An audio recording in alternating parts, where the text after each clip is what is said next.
Hello hello hello, good evening, नमस्कार, जय श्री राधे राधे। आप सभी बच्चों को वेलकम है आज के इस प्यारे से सेशन में। बच्चों, आज फिर हम यहाँ पर खड़े हैं आप सभी के लिए, क्योंकि आज से हम लोग क्लास 10th का कंप्लीट बायोलॉजी, केमिस्ट्री और फिजिक्स तीनों को एक साथ कंप्लीट करेंगे। ठीक है, और हर एक चैप्टर को बारीकी से लेक्चर वाइज लेक्चर आपको हर एक टॉपिक को समझाया जाएगा। यहीं पर एनसीईआरटी रीडिंग, पीवाईक्यूज, एनसीईआरटी से एक्सट्रैक्ट किया गया सवाल, ये सभी के सभी यहीं पर आपको मिलेगा। ठीक है बच्चों, तो आज के सेशन को स्टार्ट करते हैं। कहाँ गया जी, पेनवा कहाँ गया बताइए, पेन में गायब हो गया है।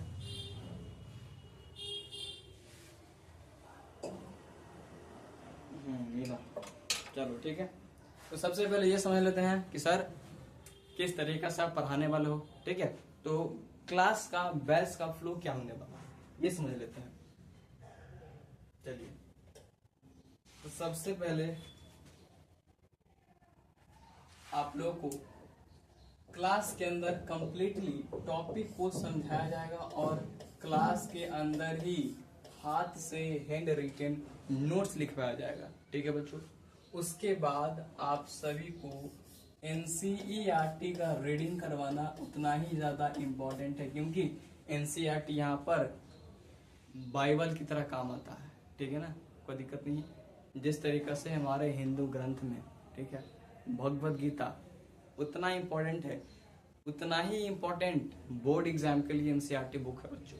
ठीक है, तो एनसीईआरटी का रीडिंग बहुत ही ज्यादा जरूरी है। और एनसीईआरटी का रीडिंग होने के बाद आप सभी को पीवाईक्यू कराएंगे क्लास के अंदर ही। पीवाईक्यू कराने के बाद क्लास के अंदर ही आपको एनसीईआरटी एग्जाम्पलर का क्वेश्चन भी कराया जाएगा। और एनसीईआरटी एग्जाम्पलर कराने के बाद कुछ क्वेश्चन एनसीईआरटी का लाइन से निकाला हुआ क्वेश्चन होगा। ठीक है,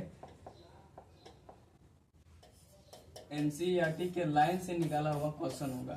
इन क्वेश्चंस को भी हम लोग क्या करेंगे, सॉल्व करेंगे क्लास के अंदर ही, ताकि आप सब एनसीईआरटी को बारीकी से समझ पाए। ठीक है, एनसीईआरटी के अंदर और भी एक्टिविटीज होती है, उस एक्टिविटी को भी हम लोग क्लास के अंदर ही करेंगे। ठीक है बच्चों, और लास्ट में फिर क्या करेंगे, एक्टिव रिकॉल करेंगे। Active recall, sir active recall क्या होता है? एक्टिव रिकॉल क्या होता है ये जब करेंगे तब आपको पता चलेगा कि सर एक्टिव रिकॉल हम किसको बोल रहे हैं। ठीक है बच्चों, तो यानी कि आप ये समझो कि क्लास के अंदर ही 1 2 3 4 5 6 7 8 लगभग 7 से 8 बार क्लास के अंदर ही आपको रिवाइज करा रहे होंगे हम हर एक चैप्टर को, हर एक टॉपिक को। ठीक है, उसके बाद आपको अच्छे तरीका से इन सारे नोट्स को पढ़ने हैं, कोई दिक्कत नहीं है, बात पकड़ में आ रहा है। और एनसीईआरटी को रीडिंग करना है। आपके पास रिसोर्सेस में सिर्फ 3 चीज होना चाहिए। ठीक है, पहला चीज एनसीईआरटी का बुक। ठीक है, उसके बाद हमारे यहाँ पर जो आप नोट्स बनाओगे वो क्लास नोट्स होना चाहिए। ठीक है, और एक आपका पास होना चाहिए पीवाईक्यूज। इसके अलावा आपको कोई भी रिसोर्स लेने का रिक्वायरमेंट नहीं है। ठीक है बच्चों, बात पकड़ में आ रहा है? तो चलिए शुरू करते हैं आज के सेशन को। ठीक है, तो जैसा कि दिख रहा है तुमको कि आज हम लोग लाइव प्रोसेस से स्टार्ट करेंगे क्लास 10th का, और ये लेक्चर नंबर 1 है। लेक्चर नंबर 1 में बहुत ही ज्यादा बेसिक बात करेंगे। तो सबसे पहले समझ लेते हैं कि सर आज के क्लास में क्या पढ़ेंगे, क्या पढ़ने वाले हैं आज के सेशन में। ठीक है, तो सबसे पहले हम लोग समझेंगे बायोलॉजी क्या होता है, क्योंकि बायोलॉजी स्टार्ट करने जा रहे हैं, तो बायोलॉजी क्या होता है इसके बारे में समझेंगे। फिर हम लोग समझेंगे कि सर लिविंग और नॉन लिविंग थिंग में क्या डिफरेंस है, लिविंग और नॉन लिविंग थिंग में क्या डिफरेंस है। फिर हम लोग समझेंगे सर यूनिसेलुलर ऑर्गेनिज्म और मल्टी सेलुलर ऑर्गेनिज्म में क्या डिफरेंस है, यूनिसेलुलर एंड मल्टी सेलुलर। ठीक है, मल्टी सेलुलर में क्या डिफरेंसेस है। ठीक है, बात पकड़ में आ रहा है? उसके बाद हम लोग जानेंगे मॉलिक्यूलर मूवमेंट क्या होता है, मॉलिक्यूलर मूवमेंट क्या होता है। ठीक है बच्चों, इन सारे चीज को करेंगे। फिर हम लोग एनसीईआरटी का रीडिंग भी करेंगे, एनसीईआरटी का रीडिंग भी करेंगे क्लास के अंदर, क्वेश्चन प्रैक्टिस भी करेंगे। इन सारा चीज हम लोग इस क्लास के अंदर कवर करने वाले हैं। ठीक है बच्चों, तो शुरू किया जाए। तो कुर्सी की पेटी बांध लीजिए बेटा। ठीक है, चलिए शुरू करते हैं। तो सबसे पहले समझते हैं कि सर बायोलॉजी क्या होता है, व्हाट इज बायोलॉजी। बायोलॉजी आप किसको बोल रहे हैं सर, जरा सा बताया जाए कि बायोलॉजी क्या होता है। ठीक है, कोई दिक्कत नहीं है। पता है कि आपको बायोलॉजी में एक बहुत ही ज्यादा खूबसूरत बात क्या होता है, खूबसूरत बात क्या होता है, खूबसूरत बात ये होता है कि बायोलॉजी के नाम के अंदर ही उसका डेफिनेशन छुपा हुआ होता है। जैसे देखो देखो निकाल के दिखाते हैं। सर बायो का मतलब हम लोग जानते हैं लिविंग ऑर्गेनिज्म होता है सर। ठीक है, लिविंग ऑर्गेनिज्म होता है।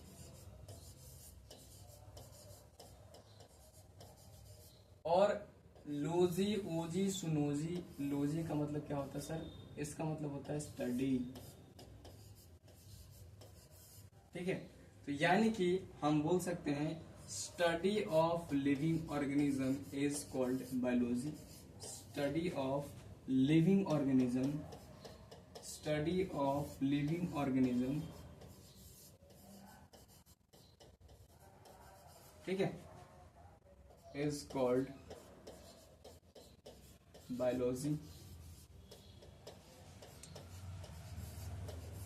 ठीक है, लिविंग ऑर्गेनिज्म को, स्टडी को ही बायोलॉजी बोलते हैं, कोई दिक्कत नहीं है। चलिए इस डेफिनेशन को और ज्यादा थोड़ा सा एम्फेसाइज करते हैं। ठीक है, अब देखो बालक, साइंस का एक ब्रांच है बायोलॉजी। ठीक है कि नहीं, है ना, हाँ ठीक है। साइंस का ब्रांच क्या है, बायोलॉजी है, डन है। और इस बायोलॉजी के अंदर हम लोग स्टडी करते हैं किसके बारे में लिविंग ऑर्गेनिज्म के बारे में, या फिर लिविंग प्रोसेसेस के बारे में स्टडी करते हैं। इसको क्या बोल रहे हैं, बायोलॉजी बोल रहे हैं। तो एज इट इज उसी पार्ट को जोड़ करके इस डेफिनेशन को लिखा जा सकता है। तो इसको आप और करके लिख लो। ठीक है, biology is a branch of science, branch of science, ठीक है, which deals with the study of living organism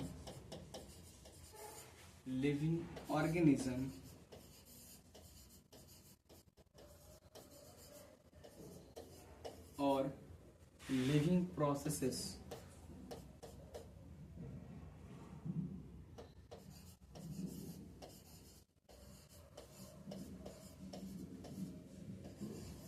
ठीक है, इसको क्या बोल रहे हैं बच्चों, हम लोग बायोलॉजी बोल रहे हैं। ठीक है, आई थिंक आप सभी को बायोलॉजी पकड़ में आ गया होगा, है कि नहीं। तो इसको आप नोट कीजिए फटाक से।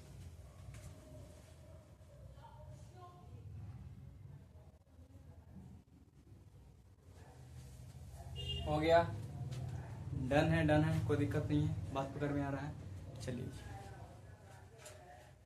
अब हम आगे बात कर लेते हैं ब्रांचेस ऑफ बायोलॉजी।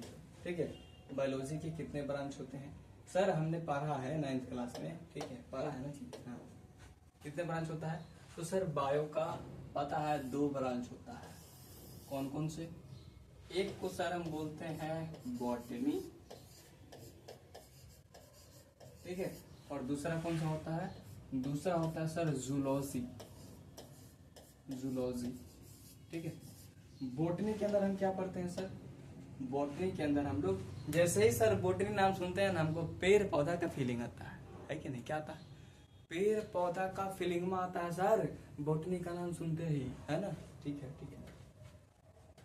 तो बॉटनी के अंदर हम लोग स्टडी करते हैं इसके बारे में, प्लांट्स के बारे में। ठीक है, स्टडी ऑफ प्लांट्स। और जूलॉजी के अंदर हम लोग क्या करते हैं, जूलॉजी के अंदर स्टडी करते हैं एनिमल्स के बारे में। सर एक चीज बताया क्या आपको, एक चीज पता, देखो जू, चिड़ियाघर तो सबके है ना, चिड़ियाघर क्या लिखा रहता है, जू, क्या, जू मतलब एनिमल्स, ठीक है, जू मतलब क्या होता है बच्चों, एनिमल्स, एनिमल्स। और लॉजी का मतलब क्या होता है, अभी थोड़ा देर पहले बताएं, ओजी, लोजी, सुनोजी, है कि नहीं, मतलब क्या, स्टडी, ठीक है। क्या लिख सकते हैं कि जूलॉजी के अंदर हम लोग क्या करते हैं, एनिमल्स के बारे में स्टडी करते हैं, स्टडी ऑफ एनिमल्स, ठीक है। बात पकड़ में आ गया, कोई दिक्कत यहां तक, कोई परेशानी नहीं ना, ठीक, आगे बढ़िए। अब बच्चा पार्टी यहां से शुरू होता है आपका चैप्टर, ठीक है, लाइफ प्रोसेस। लेकिन हम ये समझकर चल रहे हैं कि आपको बेसिक चीजें आती होंगी, ठीक है, थोड़ा बहुत अगर नहीं भी आती है फिर भी टेंशन लेने की बात नहीं है, क्योंकि यहाँ पर पूरा ही बेसिक से डिटेल में आपको समझाया जाएगा, ठीक है बच्चों। यहाँ पर दो टर्म लिखा हुआ है, पहला है कैरेक्टरिस्टिक फीचर, दूसरा है डिफाइनिंग फीचर। तो सर कैरेक्टरिस्टिक फीचर और डिफाइनिंग फीचर में क्या डिफरेंसेस होता है, इन चीज को आइए बारीकी से समझने का काम करते हैं, ठीक है। कैरेक्टरिस्टिक फीचर और डिफाइनिंग फीचर में क्या फर्क है आखिरकार, ठीक है, तो समझना ध्यान से। ये कैरेक्टरिस्टिक फीचर किसको बोल रहे हैं, देखिए सिंपल सी बात लिख सकते हैं, एनी फीचर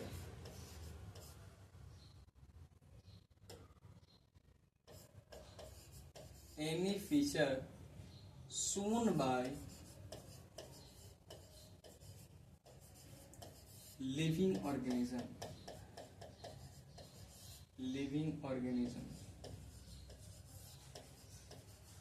ठीक है। कोई भी फीचर अगर लिविंग ऑर्गेनिज्म शो कर रहा है, ठीक है, लिविंग ऑर्गेनिज्म के द्वारा दिखाया जा रहा है, उसको बोलेंगे कैरेक्टरिस्टिक फीचर। जैसे देखो हम अभी बोल रहे हैं, ठीक है, अभी हाथ का मूवमेंट कर रहे हैं, ठीक है, फिर पेन से लिखेंगे, राइटिंग करेंगे, ठीक है, बोलेंगे, अभी तुम बोलोगे लतिया देंगे, है कि नहीं, तो ये सब क्या है, कैरेक्टरिस्टिक फीचर है। हम लिविंग ऑर्गेनिज्म है, हम कुछ भी करेंगे, ये फीचर है हमारा, ठीक है, कोई दिक्कत नहीं है।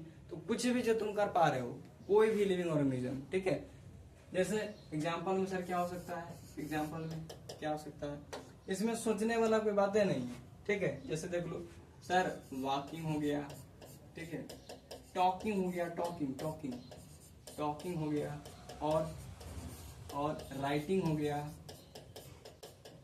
और क्या हो सकता है, और सर ग्रोथ हो गया, और रिप्रोडक्शन हो गया, ठीक है, ये सभी क्या है, और भी बहुत सारा हो सकता है, रनिंग, कूदना, फलना, कुछ भी जो फीचर किसी भी लिविंग ऑर्गेनिज्म के द्वारा शो हो रहा है उसको क्या बोलेंगे, कैरेक्टरिस्टिक फीचर बोलेंगे, ठीक है। अब बात करते हैं सर डिफाइनिंग फीचर किसको बोलते हैं, डिफाइनिंग फीचर क्या होता है, डिफाइनिंग फीचर का क्या मतलब है। तो डिफाइनिंग फीचर बच्चा पार्टी वो होता है जो सिर्फ और सिर्फ 100% लिविंग ऑर्गेनिजम्स में ही पाया जाएगा और नॉन लिविंग ऑर्गेनिजम्स में नहीं पाया जाएगा, ठीक है। लिखेंगे इसका मतलब, the feature, those feature which is 100% present in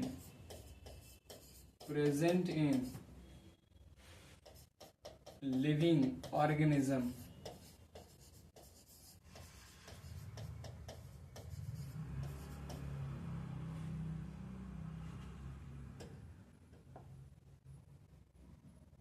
but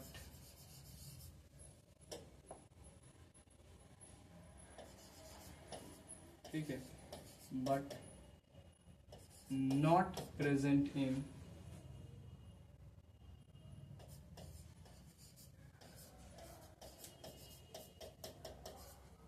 non living thing, non living thing, ठीक है। तो जितना भी लिविंग ऑर्गेनिज्म है सभी के अंदर वो फीचर प्रेजेंट होगा और एक भी नॉन लिविंग थिंग के अंदर वो फीचर प्रेजेंट नहीं होगा, उसको बोलेंगे बच्चों डिफाइनिंग फीचर। जैसे एग्जांपल में सर क्या हो सकता है, तो आप क्लास 9th में पढ़ के आए हैं सेल के बारे में कि जितना भी लिविंग ऑर्गेनिज्म होता है सभी के सभी सेल से मिलकर बना होता है और एक भी ऐसा नॉन लिविंग थिंग नहीं है जिसमें सेल्स प्रेजेंट है। यानी कि सर हम ये बोल सकते हैं कि सेलुलर ऑर्गेनाइजेशन वो फीचर है जो हर एक लिविंग ऑर्गेनिज्म में प्रेजेंट होता है और एक भी लिविंग ऑर्गेनिज्म प्रेजेंट नहीं होता है। ठीक है बच्चों, तो क्या लिख देते हैं, सेलुलर ऑर्गेनाइजेशन, सेलुलर ऑर्गेनाइजेशन। और क्या हो सकता है, और क्या हो सकता है, और बताइए। और हो सकता है सर मेटाबॉलिज्म, ठीक है, मेटाबॉलिज्म। मेटाबॉलिज्म भी आपका सिर्फ और सिर्फ लिविंग ऑर्गेनिज्म से ही कर सकता है। सर मेटाबॉलिज्म आखिरकार होता क्या, व्हाट इज मेटाबॉलिज्म, समझते हैं ध्यान से, अभी थोड़ा देर समय दो, ठीक है। उसके बाद होता है consciousness,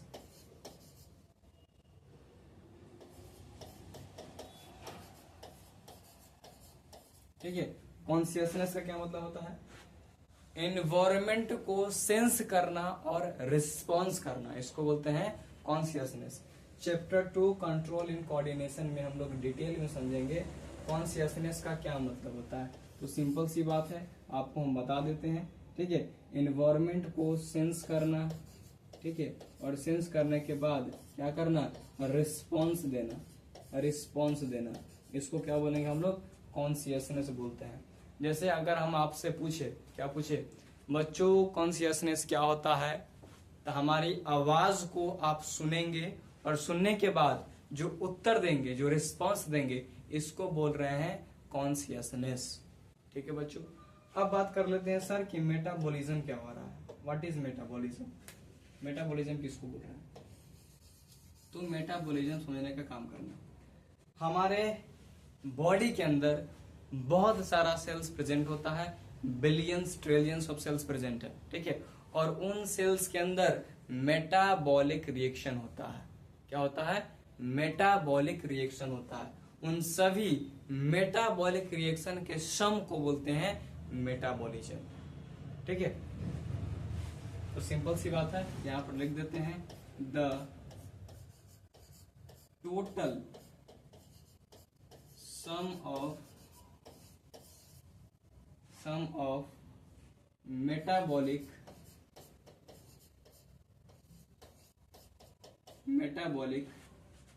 reaction occurs in our body, ठीक है। उसको क्या बोलेंगे, मेटाबॉलिज्म बोलेंगे, ठीक है बच्चों, क्या बोलेंगे, मेटाबॉलिज्म बोलेंगे। सर मेटाबॉलिक रिएक्शन क्या होता है, मेटाबॉलिक रिएक्शन उसको बोलते हैं जहां पर क्या, एंजाइम के मदद से, ठीक है, किसी का ब्रेकडाउन होता है और किसी का सिंथेसिस होता है। सर बात पकड़ में नहीं आया सर, ब्रेकडाउन होता है, सिंथेसिस होता है, क्या होता है, कुछ पकड़ में नहीं आया, चलो ठीक है, ठीक ठीक, कोई दिक्कत नहीं है, कोई दिक्कत नहीं है। तो मेटाबॉलिज्म को हम दो पार्ट में डिवाइड कर सकते हैं, ठीक है। यहां लिख देते हैं मेटाबॉलिज्म, मेटाबॉलिज्म, ठीक है। इसको दो पार्ट में हम काट कर सकते हैं, एक को बोलते हैं कैटाबॉलिज्म, कैटाबॉलिज्म, ठीक है, और दूसरा होता है anabolism,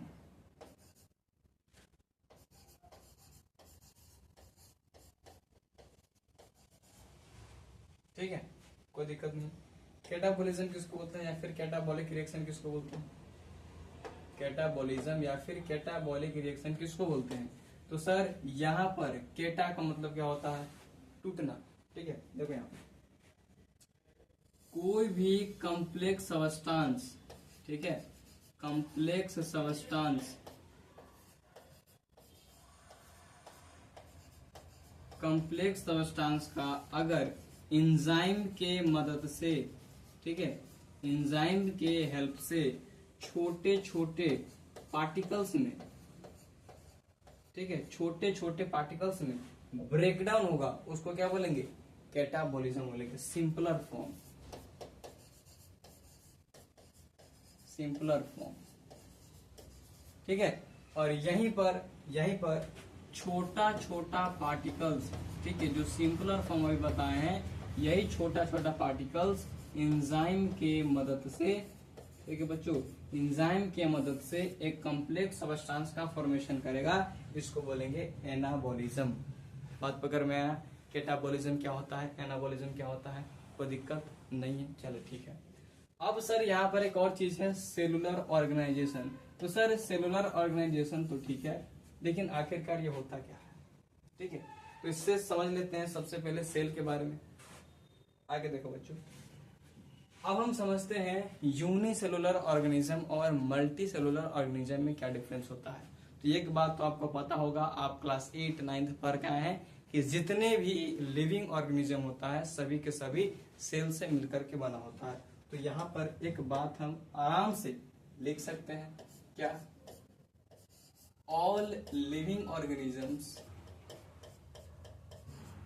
all living organisms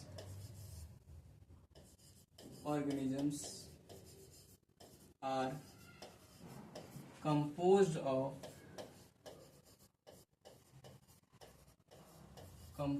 of cells, ठीक है, जितना भी लिविंग ऑर्गेनिज्म है सभी के सभी सेल से मिलकर के बना होता है, ये बात हम बोल सकते हैं, ठीक है। अब यहीं पर कुछ ऐसे लिविंग ऑर्गेनिजम्स होते हैं जिसके अंदर सिर्फ और सिर्फ एक ही सेल प्रेजेंट होता है, और कुछ ऐसा लिविंग ऑर्गेनिजम्स है जिसके अंदर एक से ज्यादा सेल्स प्रेजेंट है, यानी कि more than one cell present है बच्चों, उसको बोल रहे हैं क्या, मल्टी सेलुलर ऑर्गेनिज्म। तो अब समझते हैं ध्यान से कि सर यूनिसेलुलर ऑर्गेनिज्म क्या होता है और मल्टी सेलुलर ऑर्गेनिज्म क्या होता है। तो बच्चों ध्यान से समझना, यूनि का मतलब क्या होता है, सिंगल या फिर वन, ठीक है, सिंगल बोल लो या फिर वन बोल लो, कोई दिक्कत नहीं है।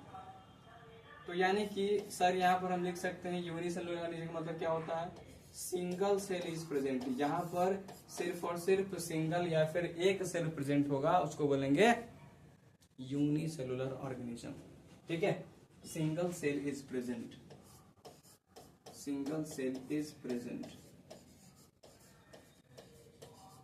ठीक है। एग्जाम्पल सर बता दीजिए तो और मजा आ जाता, जैसे आपका हो गया अमीबा, ठीक है, पैरामीशियम,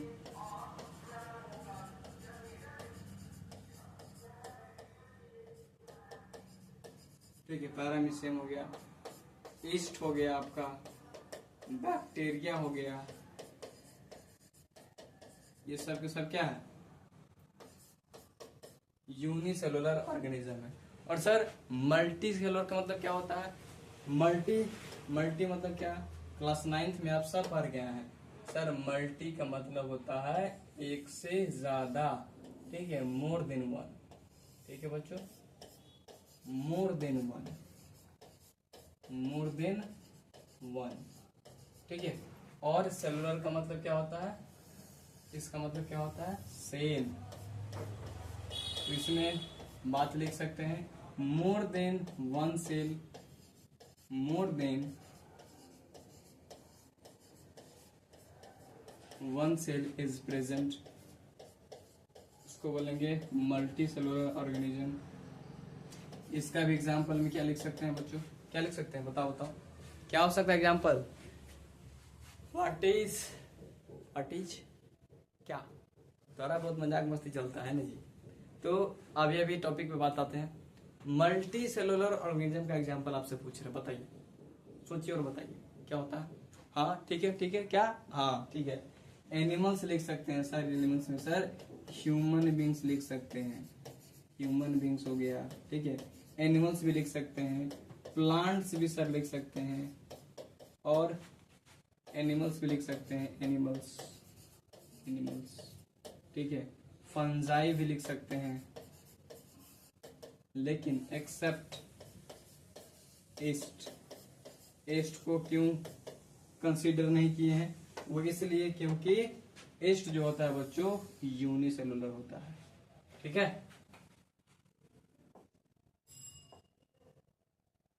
कोई दिक्कत नहीं, यहां तक बात पकड़ में आ गया।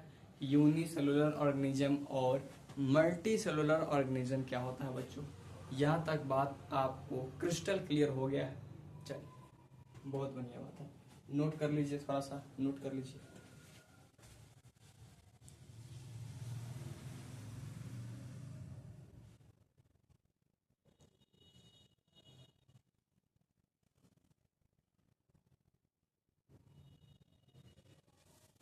चलिए जी, चलिए, बहुत बढ़िया बात है। अब बारी आता है बच्चों एनसीईआरटी के रीडिंग का। किसका? एनसीईआरटी का रीडिंग हम लोग करने स्टार्ट करते हैं, ठीक है। अब इसके अंदर भी कुछ कुछ चीजें आप पेंसिल से अपने एनसीईआरटी बुक में लिखोगे मेरे साथ साथ, ठीक है। देखना लिखा हुआ है, how do we tell the differences between what is alive and what is not alive. तो पहला चीज यही पूछ रहा है कि लिविंग ऑर्गेनिज्म और नॉन लिविंग ऑर्गेनिज्म के अंदर क्या डिफरेंसेस होता है। तो अभी अभी हमने आपको बताया था कैरेक्टरिस्टिक फीचर और डिफाइनिंग फीचर। तो कैरेक्टरिस्टिक फीचर और डिफाइनिंग फीचर है जो चीज है जो बताता है कि कौन सा लिविंग है और कौन सा नॉन लिविंग है, ठीक है। तो आपको बताए थे कि जितना भी लिविंग ऑर्गेनिज्म है सभी के अंदर सेल्स प्रेजेंट होगा, यानी कि सेलुलर ऑर्गेनाइजेशन होगा। दूसरा चीज मेटाबॉलिज्म होगा और कॉन्शियसनेस होगा, और ये तीनों चीज नॉन लिविंग ऑर्गेनिज्म के अंदर नहीं होता है, ठीक है बच्चों। और आगे देखो, if we see a dog running और अ काउ चीविंग कार्ड और a man shouting loudly on the street, we know that these are living, ठीक है। सिंपल सिंपल बात लिखा है। अगर हम एक डॉग को देखते हैं रन करते हुए, काउ को चिवाते हुए देखते हैं, च्यू करते देखते हैं, और किसी मैन को चिल्लाते देखते हैं, उसको हम लोग लिविंग बोलते हैं, ये कंसिडर करते हैं, ठीक है। सिंपल बात है, पहले से हम लोग जानते हैं। We know that these are, ठीक है, लिविंग।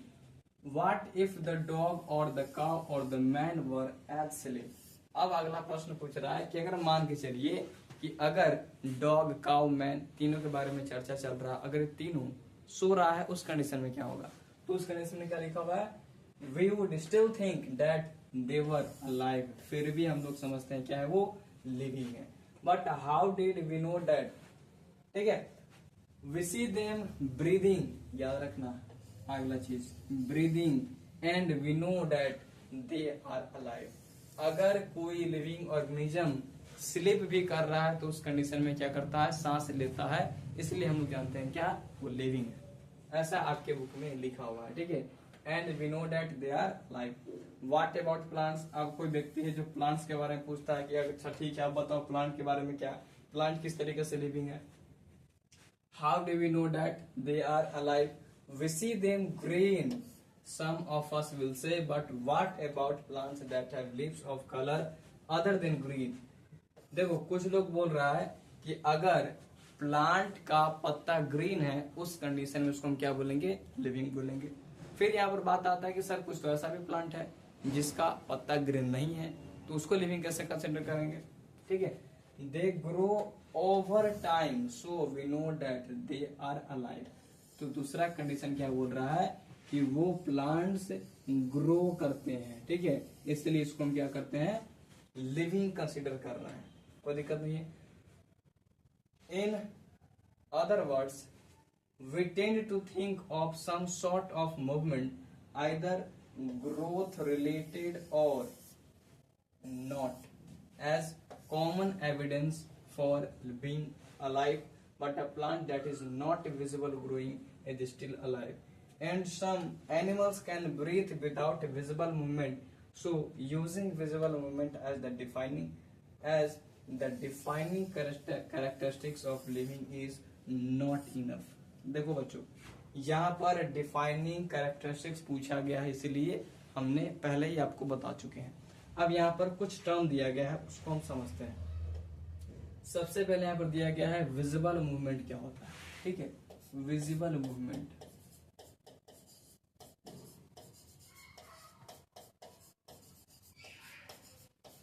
तो ये सारा चीज आप लोग अपने एनसीईआरटी में जो स्पेस छूटा हुआ उसके बाहर आप लिखिएगा। ठीक है, तो विजिबल मूवमेंट का मतलब वैसा मूवमेंट जो हमारे नेकेड आई से दिखे। ठीक है, लिख देते हैं मूवमेंट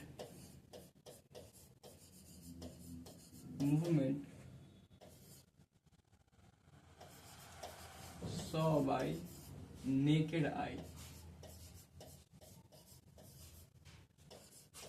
ठीक है, हमारे नेकेड आई से जो मूवमेंट दिखता है उसको क्या बोलते हैं, विजिबल मूवमेंट। दूसरा चीज आपका यहाँ पर बात आता है इनविजिबल मूवमेंट क्या होता है सर। इनविजिबल मूवमेंट,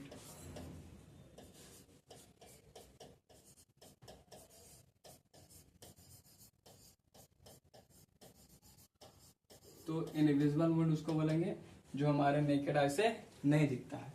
तो दोज मूवमेंट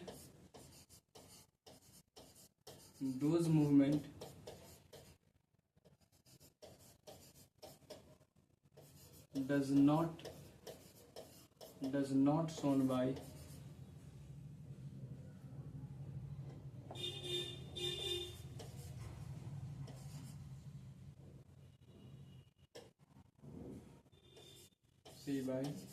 नेकेड आई। ठीक है, जो नेकेड आई से नहीं दिखेगा उसको बोलेंगे इनविजिबल मूवमेंट। विजिबल मूवमेंट का एग्जांपल जैसे अगर हम दौड़ रहे हैं, ठीक है, दौड़ रहे हैं, लिख रहे हैं, तो ये सब मूवमेंट ही है। ये सब मूवमेंट क्या है, इसको क्या बोलेंगे, विजिबल मूवमेंट। अगर मॉलिक्यूल्स का मूवमेंट हो रहा है उसको हम क्या बोलेंगे, अगर मॉलिक्यूल्स का मूवमेंट हो उसको क्या बोलेंगे, इनविजिबल मूवमेंट। ठीक है, लिख देते हैं movement of molecules, movement of molecules. ठीक है, कोई दिक्कत नहीं, बात पकड़ में आ गया।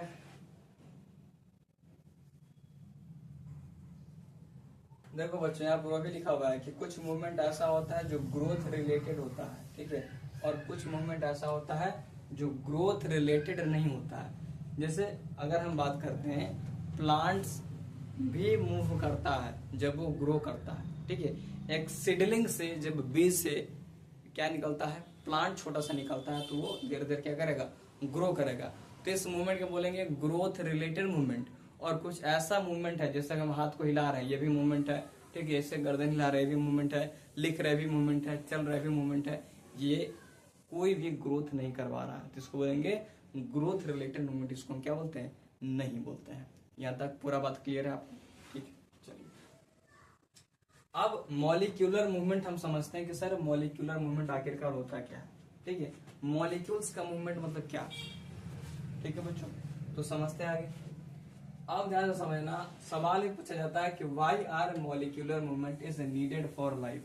ठीक है, मॉलिक्यूलर मूवमेंट हमारे लाइफ के लिए क्यों जरूरी है। तो इससे पहले ये समझना पड़ेगा कि आखिरकार सर हम लोग मॉलिक्यूलर मूवमेंट कहते किसको है। ठीक है, चलिए देख लीजिए। तो अब आप हमको ये बता दीजिए बालक, क्या पहला चीज ये बताओ कि किसी भी लिविंग ऑर्गेनिज्म को, ठीक है, किसी भी लिविंग ऑर्गेनिज्म को जीवित रहने के लिए, कोई भी काम करने के लिए क्या चाहिए, क्या, हाँ ठीक है, क्या, फूड चाहिए। फूड क्यों चाहिए सर, फूड से एनर्जी मिलता है, फूड चाहिए। ठीक है, कोई दिक्कत नहीं, फूड चाहिए, लिख देते हैं फूड चाहिए। फूड से क्या मिलेगा बच्चों, एनर्जी मिलेगा।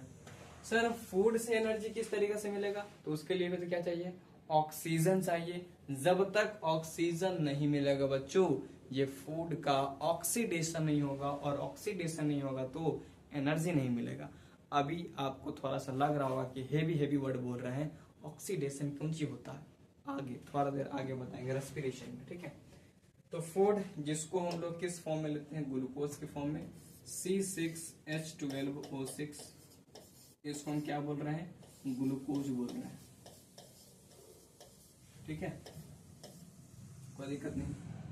और इसको ऑक्सीडाइज करने के लिए हमको क्या चाहिए, ऑक्सीजन चाहिए। आपको पता है कि सर हम ब्रीदिंग करते हैं तो ऑक्सीजन को इनटेक करते हैं अपने माउथ में, इस ऑक्सीजन को इनटेक करते हैं। ठीक है, और इस ग्लूकोज को भी लेते हैं सर अपने मुख में। तो ये ग्लूकोज क्या करता है, जब फूड खाएंगे इसमें से हमको क्या मिलेगा, डाइजेशन के बाद ग्लूकोज मिलेगा। ठीक है, तो ग्लूकोज पूरा के पूरा बॉडी के अंदर पहुंचता है। ठीक है, और ऑक्सीजन भी हम अपने नोज से लेते हैं, फिर हमारे ट्रेकिया के द्वारा लंग्स में पहुंचता है। ठीक है, अब ये बताओ, आप थोड़ा सा भी अगर आप केमिस्ट्री जानते हो, ठीक है, थोड़ा सा भी आप केमिस्ट्री अगर जब जानते हो तो आपको ये पता होगा कि सर यहाँ पर ऑक्सीजन और ऑक्सीजन दो एटम एक मॉलिक्यूल बनाने का काम कर रहा है। तो इसको हम क्या बोलेंगे, मॉलिक्यूल बोल सकते हैं क्या, मॉलिक्यूल बोल सकते हैं क्या, इसको भी सर हम मॉलिक्यूल बोल सकते हैं क्या। ठीक है, और इन मॉलिक्यूल्स का हमारे बॉडी के अंदर क्या हो रहा है, मूवमेंट हो रहा है। अगर इस मॉलिक्यूल्स का मूवमेंट रुक जाएगा तो हमको एनर्जी नहीं मिलेगा, और एनर्जी नहीं मिलेगा तो हम कुछ काम भी नहीं कर पाएंगे। इनफैक्ट आपको ये भी पता होगा कि जितना भी हमारे बॉडी का स्ट्रक्चर है सभी के सभी मॉलिक्यूल से ही मिलकर के बना हुआ है। तो अगर मॉलिक्यूल्स का मूवमेंट नहीं होगा तो क्या उसका रिपेयरिंग भी नहीं होगा। अगर इन कंडीशन कोई भी पार्ट्स डैमेज होता है हमारे बॉडी का, तो बात पकड़ में आ रहा है। हमारे बॉडी के अंदर बहुत सारा वेस्ट भी जनरेट होता है, तो उन वेस्ट को भी हम अपने बॉडी से बाहर नहीं निकाल पाएंगे अगर मॉलिक्यूल्स का मूवमेंट नहीं होगा तो। ठीक है बच्चों, बात पकड़ में आ रहा है। तो ये होता है मॉलिक्यूल्स का मूवमेंट। ठीक है, कोई दिक्कत नहीं है। अब आपको पकड़ में आ गया होगा कि मॉलिक्यूल्स का मूवमेंट का मतलब क्या होता है और मॉलिक्यूलर मूवमेंट रिक्वायरमेंट क्या होता है। पहला चीज, अगर मॉलिक्यूलर मूवमेंट रुक गया तो कोई भी न्यूट्रिशन यानी कि फूड आपके अंदर नहीं जा पाएगा, ऑक्सीजन आपके अंदर नहीं जा पाएगा, यानी कि सप्लाई ऑफ ऑक्सीजन भी रुक जाएगा। ठीक है, क्या क्या हो सकता है। पहला चीज, ट्रांसपोर्ट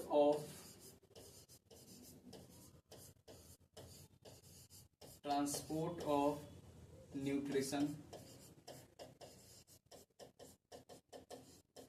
और क्या हो सकता है, सप्लाई ऑफ ऑक्सीजन,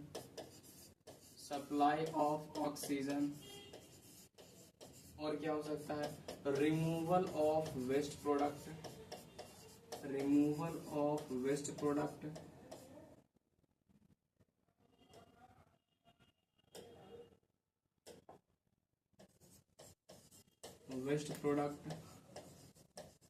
और क्या हो सकता है, ठीक है, रिपेयरिंग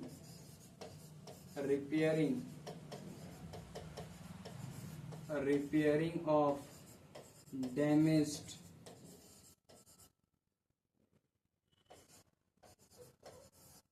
ऑर्गन्स या फिर टिश्यू। ठीक है, कोई दिक्कत नहीं है। तो ये सारा चीज क्या होगा, धीरे धीरे रुक जाएगा। अगर ये रुक जाएगा तो हम जीवित रह ही नहीं सकते हैं। ठीक है बच्चों, तो इनफैक्ट ये बात आप लिख लीजिएगा यहाँ पर आराम से नोट में करके कि जितना भी स्ट्रक्चर है बॉडी का, all structures of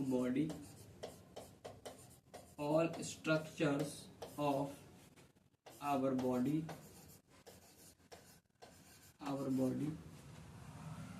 are composed of molecules। ठीक है, हमारे बॉडी का जितना भी पार्ट्स है, ऑर्गन्स है, टिश्यू है, सभी के सभी के अंदर मॉलिक्यूल्स प्रेजेंट है, यानी कि मॉलिक्यूल से मिलकर के बना होता है। ठीक है बच्चों, आगे यहाँ पर देख लीजिए, शॉर्ट में लिखा हुआ है, life depend on continuous movement of molecules because cells need constant supply of material. ठीक है, जैसे में क्या, न्यूट्रिशन, ऑक्सीजन, ठीक है, तब जाकर के एनर्जी मिलेगा, और removal of waste to stay alive and function properly. आपके बॉडी को प्रॉपरली फंक्शन करने के लिए न्यूट्रिशन का रिक्वायरमेंट होगा, ऑक्सीजन के सप्लाई का रिक्वायरमेंट होगा, और साथ ही साथ एनर्जी बनने के बाद आपके बॉडी में जो भी वेस्ट प्रोडक्ट बनता है बच्चों, उसको भी रिमूव करने का रिक्वायरमेंट होगा। तो अगर मॉलिक्यूल्स का मूवमेंट रुकता है तो ये सारा प्रोसेस रुकेगा और आपका बॉडी डैमेज हो जाएगा, खराब हो जाएगा, आप जीवित नहीं रह पाओगे। ठीक है बच्चों, तो आई थिंक आपको पकड़ में आ गया होगा कि मॉलिक्यूलर मूवमेंट क्यों जरूरी है हमारे बॉडी के लिए। ठीक है, अब देखो अगला एनसीईआरटी का रीडिंग हम लोग करते हैं, तो समझते हैं कुछ चीजें। आगे देखो क्या लिखा हुआ है, movements over various small scales will be invisible. अगर छोटा स्केल्स पर मॉलिक्यूल्स का मूवमेंट होगा, जैसे ऑक्सीजन का मूवमेंट, ग्लूकोज का मूवमेंट, ठीक है, तो ये सब क्या हो जाएगा, इनविजिबल होगा, दिखता नहीं है। इसको बोल रहे हैं इनविजिबल मूवमेंट। ठीक है, टू द नेकेड आई। और movement of molecules, for example, is this invisible molecular movement necessary for life. यहाँ पर एक सवाल पूछ रहा है कि क्या इनविजिबल मॉलिक्यूलर मूवमेंट हमारे लाइफ के लिए नेसेसरी है? यस, नेसेसरी है। If we ask this question to professional biologist they will say yes, requirement है। अब देखो बच्चों, यहां से इस बात को याद रखना है कि viruses do not show any molecular movement in them until they infect some cells. अगर किसी सेल को इन्फेक्ट भी करता है वायरस, फिर भी वायरस के अंदर मॉलिक्यूलर मूवमेंट नहीं होता है। इस बात को अच्छे से अंडरलाइन कर लो और अपने नोट्स में ऐड कर लो। ठीक है, कोई दिक्कत नहीं है। And that is partially why there is a controversy about whether they are truly alive और नॉट। चलो आगे देखो, why are molecular movement needed for life. Simple सी बात, सवाल पूछा गया है कि मॉलिक्यूलर मूवमेंट हमारे लाइफ के लिए क्यों जरूरी है। ये आपके बोर्ड एग्जाम में यहाँ से प्रश्न पूछे जाते हैं, तो इस बात को ध्यान से समझने का कोशिश करना। ठीक है, we have seen in earlier classes that living organisms are well organized structures. They can have tissue have cells have smaller components in them and so on. ठीक है, इस बात को समझते हैं। इस बात को समझने के लिए बच्चों आपको समझना पड़ेगा टॉपिक, इसको बोल रहे हैं लेवल ऑफ ऑर्गेनाइजेशन। ठीक है, तो बच्चों सेल ऑर्गेनल्स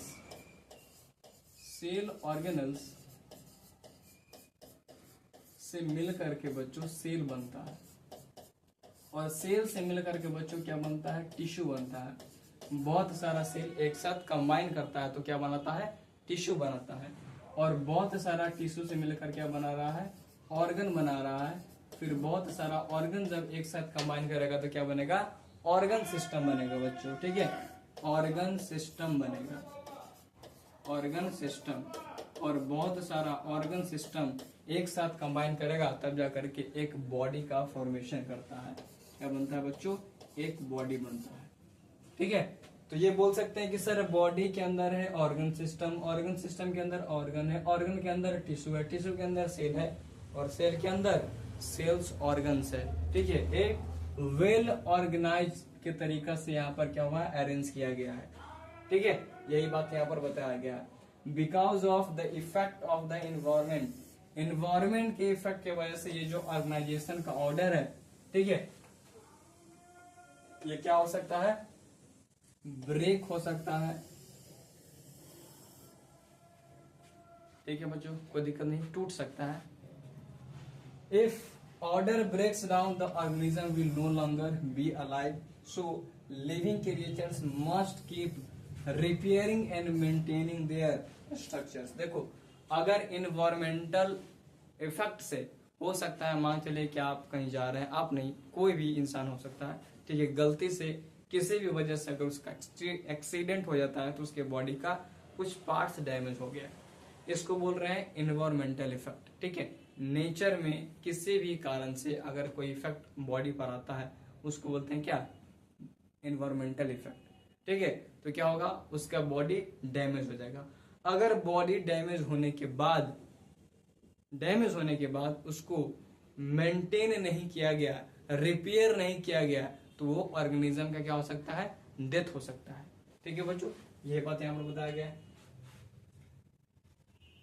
ठीक है, since all these structures are made up of molecules, ठीक है, जितना भी स्ट्रक्चर्स है हमारे बॉडी में सभी के सभी मॉलिक्यूल से मिलकर के बना होता है, ठीक है। They must move molecules around all the time. What are the maintaining process in living organism, ठीक है, इसके बारे में चर्चा करेंगे अगले क्लास में। अब एक सवाल है जो आप बता दीजिए। पहला है, why is there a controversy regarding whether viruses are living और नॉन लिविंग, ठीक है। सवाल क्या है कि viruses, why is there a controversy regarding whether viruses are living or non-living? Option A, they do not reproduce, they are too small to observe, they do not show molecular movement until they infect a cell, they do not contain genetic material। तो बच्चों ध्यान से समझना, viruses अभी अभी थोड़ा देर पहले है कि वायरसेस के अंदर मॉलिक्यूलर मूवमेंट नहीं होता है। इनफैक्ट अगर वो किसी सेल को भी क्या करता है इन्फेक्ट करता है, ठीक है, फिर भी वायरसेस के अंदर मॉलिक्यूलर मूवमेंट शो नहीं होता है, ठीक है। इसलिए यहाँ पर कंट्रोवर्सी है, ये लिविंग है या फिर नॉन लिविंग है, ठीक है बच्चों। अब अगले क्लास में हम लोग स्टार्ट करेंगे इस लाइन से कि what are the maintaining process. इसी मेंटेनिंग प्रोसेस को हम क्या बोलेंगे आगे जाकर के, लाइफ प्रोसेस बोलेंगे। क्या बोलेंगे बच्चों, लाइफ प्रोसेस बोलेंगे, ठीक है। और लाइफ प्रोसेस के बारे में चर्चा करेंगे। अब आपको हम बता रहे हैं कि एक्टिव रिकॉल क्या होता है बच्चों, इसको समझें ध्यान से। एक्टिव रिकॉल क्या होता है, अब ये बताओ कि आज के क्लास में हम आपको क्या क्या चीज पढ़ाएं। सबसे पहले बायोलॉजी के बारे में समझाएं कि बायोलॉजी क्या होता है, ठीक है बच्चों। उसके बाद हमने आपको समझाया किस चीज के बारे में, ब्रांचेज ऑफ बायोलॉजी के बारे में समझाया। फिर हमने समझाया आपको डिफाइनिंग फीचर और कैरेक्टरिस्टिक फीचर में क्या डिफरेंसेस होता है, वो समझाए हैं, ठीक है। फिर मल्टी सेलुलर ऑर्गेनिज्म और यूनी सेलुलर ऑर्गेनिज्म में क्या डिफरेंसेस होता है, ये समझाया है। मॉलिक्यूलर मूवमेंट क्या होता है, मॉलिक्यूलर मूवमेंट क्यों रिक्वायरमेंट है हमारे बॉडी के लिए, ये समझाया है, ठीक है बच्चों। और सवाल वगैरह किए, एनसीईआरटी का भी रीडिंग किए। तो अभी अपने नोट्स में जो भी चीज आप लिखे हैं उसको एक बार देखिए, कॉपी बंद कीजिए और एक रफ पेज उठाइए। रफ पेज उठा करके उस रफ पेज में लिखना स्टार्ट कीजिए जो जो चीज हम आज तक के क्लास में हम पढ़ाए आपको, ठीक है। हो सकता है कि आप फर्स्ट टाइम में 10%, 20%, 25% ही लिख पाओ, लेकिन धीरे धीरे आप देखो और लिखो, देखो और लिखो। जब तक आप 100% पूरा नहीं लिख लो तब तक आपको लिखना है, क्योंकि ज्यादा कंटेंट पढ़ना नेसेसरी बच्चों नहीं होता है, ज्यादा रिवीजन करना और ज्यादा प्रैक्टिस करना ये जरूरी होता है, ठीक है। अगर ज्यादा प्रैक्टिस और ज्यादा रिवीजन करोगे तो आपके माइंड में वो चीज ज्यादा समय के लिए स्टोर रहेगा। सिर्फ ज्यादा कंटेंट पढ़ने से कुछ नहीं होता, आपके एग्जाम में कुछ नहीं कर पाओगे, ठीक है बच्चों। ज्यादा रिवीजन और ज्यादा प्रैक्टिस करना है। तो अगले क्लास में हम लोग स्टार्ट करेंगे लाइव प्रोसेस है कि लाइव प्रोसेस होता क्या है, क्या क्या पार्ट्स होता है उसके बारे में डिटेल में चर्चा करेंगे। तब तक के लिए आप सभी को धन्यवाद। आप यहाँ तक जुड़े रहे हमेशा। आप इस लेक्चर को एंड से लेकर के स्टार्टिंग से लेकर के एंड तक देखिएगा, ठीक है। तो मिलते हैं अगले सेशन में, तब तक के लिए जय श्री राधे राधे, धन्यवाद।